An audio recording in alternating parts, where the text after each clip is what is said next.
Que a paz, a graça do Todo-Poderoso Deus esteja sobre a sua vida, sobre a sua casa e sobre toda a sua família.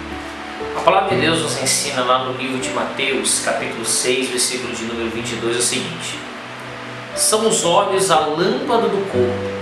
Se os teus olhos forem bons, todo o teu corpo será luminoso. Se, porém, os teus olhos forem maus, todo o teu corpo estará em trevas. Portanto, caso a luz que em ti há sejam trevas, que grandes trevas serão. É necessário entendermos sobre o nosso coração que a visão na qual nós temos, ela tem sido fundamental para direcionar os nossos passos em direção à realização dos nossos sonhos. A visão que você tem, ela só pode ser duas: ou ela é uma visão espiritual, ou ela é uma visão física. E aí vem a grande diferença. A visão espiritual, nós cremos para depois ver acontecer. É a visão da fé. Mesmo sem ver a mudança, mesmo sem ver o milagre, mesmo sem ver a transformação, nós cremos. Como a palavra de Deus diz lá no livro de Romanos, capítulo 1, versículo 17, que nós devemos andar de fé em fé, andar pela visão espiritual. Só que tem pessoas que elas estão andando com a visão física, que primeiro ela precisa ver para depois crer. A palavra de Deus, ela cita o exemplo de Tomé, que Tomé só acredita depois que ele toca nas feridas das mãos do nosso Senhor Jesus Cristo. Então é necessário que venhamos ter esse entendimento. Se nós andarmos pela visão espiritual, nós andamos de fé em fé. Olhamos para dentro da nossa casa e talvez você se depara ali dentro do seu lar com a sua esposa, com o seu marido, ou com o seu filho, com a sua filha, e você tem vivenciado um momento de dificuldade, brigas, contendas, desunião. O olhar físico logo desanima, logo pensa em desistir, logo pensa em parar. Mas quem anda pela visão espiritual, por mais que esteja vivenciando um momento de dificuldade dentro da casa, quando ela chega lá, ela fala: não, por mais que o olhar físico esteja vendo brigas, ela fala: não, eu estou vendo a minha casa com paz, eu estou vendo a minha casa com alegria, eu estou vendo a minha casa com o amor de Deus. Eu tenho a certeza que o choro que está acontecendo hoje pode durar até um determinado tempo, mas a alegria vai vir.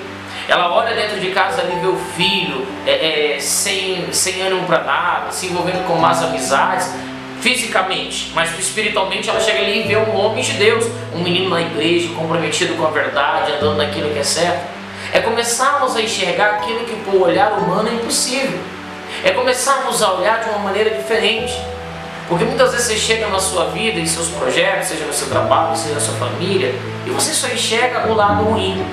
Quando você vê ali dentro do seu trabalho a crise, a dificuldade, logo vai o pensamento em querer desistir, em querer parar, querer olhar para trás.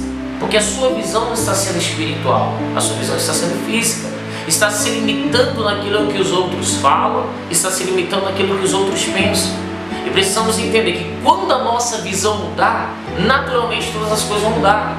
Porque se eu quero ter um futuro diferente, se eu quero vivenciar algo novo na minha vida, se eu quero viver algo novo na minha casa, na minha família, nos meus projetos, eu preciso ter atitudes novas. Porque se eu não ter uma atitude nova, se eu não fizer algo diferente, eu sempre vou colher os mesmos resultados. Por exemplo, se a pessoa está ali com a semente de mamão, ela lançar a semente de mamão na terra, não vai nascer um pé de laranja, não vai nascer um pé de limão, de manga, não, vai nascer um pé de mamão. Se você quer ter um resultado diferente, comece a plantar sementes diferentes. Que semente é essa, pastor? É a semente da oração, do jejum, do ir à igreja, do apresentar-se a Deus verdadeiramente, do ter uma comunhão verdadeira com Deus. Porque às vezes você quer viver algo novo de Deus e está ali sempre sendo a mesma pessoa, sempre tomando as mesmas atitudes, errando, levantando, errando de novo, levantando de novo, e nunca sai daquilo. É uma rotina espiritual e a sua vida ali vai caminhando daquele jeito. Ou você vai andar, como eu acabei de falar em Romanos 1,17, de fé em fé, ou você vai andar de dor em dor, de sofrimento em sofrimento, de doença em doença, de miséria em miséria. Peraí, é necessário tomarmos uma atitude hoje para começarmos a ver algo diferente de Deus sobre a nossa vida. E a verdade é que nós precisamos também, pessoal, aprendermos a pensar grande. Porque até para pedir algo para Deus você precisa ter visão. Porque senão nós começamos a limitar. A palavra de Deus fala que as bênçãos decorrentes da obediência, as bênçãos que o nosso Deus entrega para mim e para você, são sem medidas. O problema é que o ser humano está limitando a bênção de Deus. O ser humano, pela visão física, tem deixado com que o limite humano se aplique à vontade de Deus. Ao invés dela pedir algo grande, ela começa, não, eu só quero isso, pequenininho, pouquinho. Não, peraí, o Deus a quem você serve, Ele te promete bênçãos sem medidas. Então comece a enxergar aquilo que talvez ao olhar humano seja impossível. Talvez você está aí com seu marido dentro de casa, bêbado, te trata mal, não dá carinho, não dá atenção. Aí você fala, não, eu só queria que ele me desse atenção. Não, comece a orar e falar para Deus, Pai, eu quero meu marido convertido, eu quero meu marido transformado, eu quero um marido que me ame, que me dê carinho, que me dê atenção.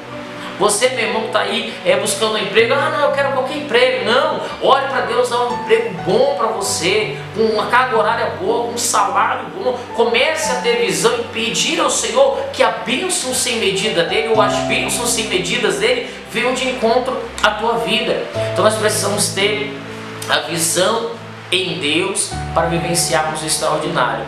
E volto a repetir, quando nós mudamos a nossa visão, todas as situações da nossa vida começam a mudar. Só que nós precisamos aprender a fazer a vontade não do homem, e sim a vontade de Deus. Por quê?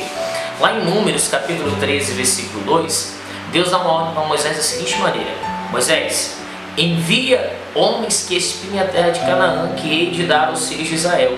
De cada tribo de seus pais enviareis um homem, sendo cada um príncipe entre eles. Pedido simples, você vai enviar um homem para lá para a terra, você vai espiar.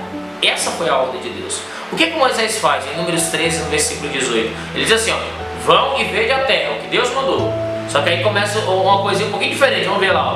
E o povo que habita nela, Deus não pediu para ele ver isso. O que mais?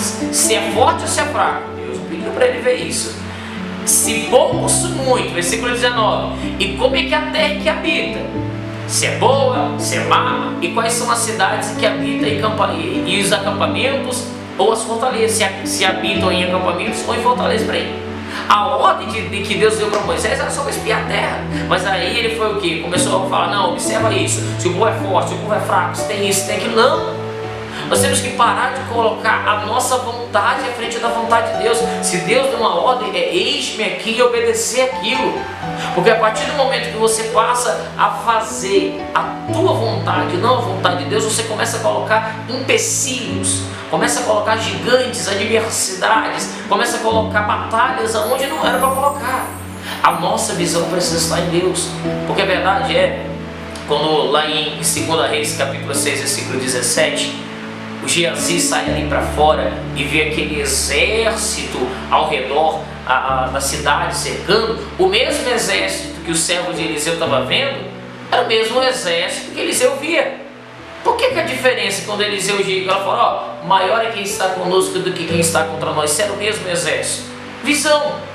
A visão do servo era uma visão de menino, uma visão de quem está fraco na fé, uma visão de quem não ora, uma visão de quem não tem intimidade com Deus, uma visão de quem não tem uma aliança com Deus, quem não vai na igreja, quem não busca a presença do Senhor.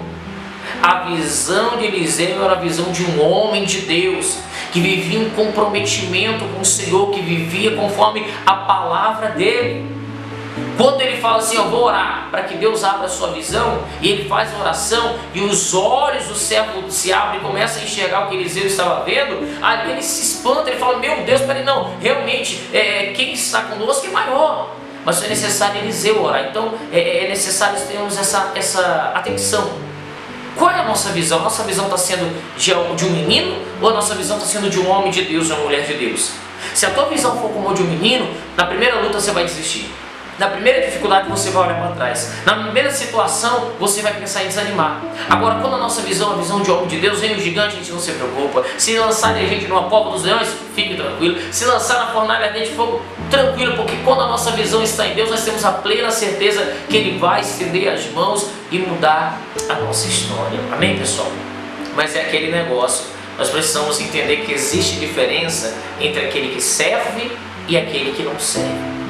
É como a palavra de Deus fala a respeito do joio e do trigo. Por que não se pode cortar ou arrancar o joio quando eles estão nascendo? Porque eles são muito iguais, são semelhantes. Então, se arrancar o joio, é capaz de você arrancar vários trigos juntos. Então, a ordem é para que deixar com que eles cresçam juntos. E na hora da colheita, aí sim vai ter a diferença. Por quê? O trigo ele produz a semente, o fruto. E a semente faz com que pese o ramo e ele se curva. O joio, como não tem a semente, permanece ali nariz em pé. O joio é aquela pessoa arrogante, aquela pessoa prepotente, aquela pessoa que acha que a capacidade dela, a força dela vai levar ela a alguma coisa. Você lembra? No próprio livro de 2 Reis, no capítulo 5, lá no versículo 13, a palavra de Deus fala de Naamã. Naamã quase perde a bênção dele por ser um joio.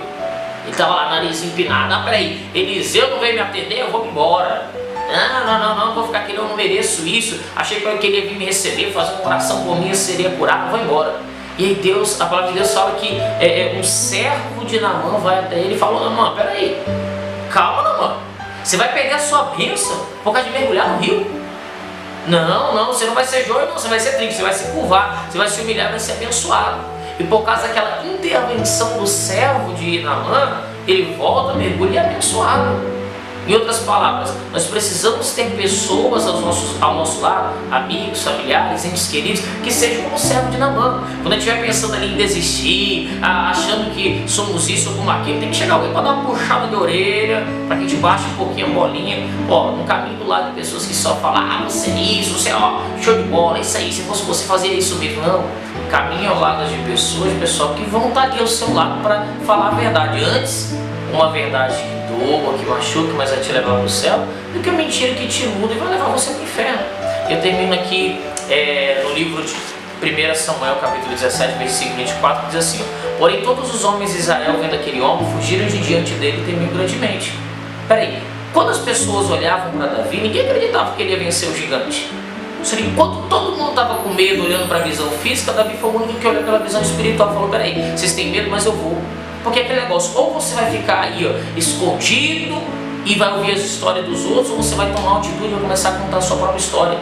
Ah, pastor, ninguém acredita em mim, ninguém confia em mim. Você não precisa de homem nenhum para confiar em você. Você precisa de Deus. Coloca a tua confiança em Deus, coloca a tua esperança em Deus, que a tua visão, quando a sua visão estiver em Deus, você vai vivenciar dele a boa, perfeita e agradável vontade do Senhor.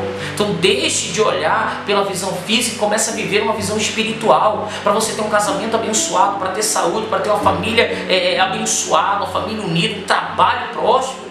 Comece a vivenciar de Deus o extraordinário. Viva pela fé, viva pela fé e seja abençoado. Como eu sempre tenho o costume de falar, a fé sem obras ela é morta. Não adianta você ficar orando e não ter atitudes. Tem atitudes, tem ação. Se você tiver ação, certamente a vitória e a bênção de Deus irá sobre a tua vida, em nome de Jesus. Guarda essa palavra no seu coração. Foi um texto aqui um pouco rápido, mas é para sua meditação.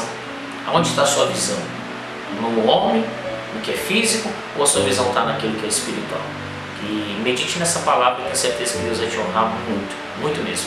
Se você ainda não é inscrito no nosso canal, aproveite para se inscrever, curta, deixe aqui o seu nome, a cidade que você está falando, deixe aqui um pedido de oração, eu quero estar orando por você e tenho certeza que Deus já concedeu a vitória. Pessoal, beijo no seu coração, até a próxima, se assim Deus nos permitir.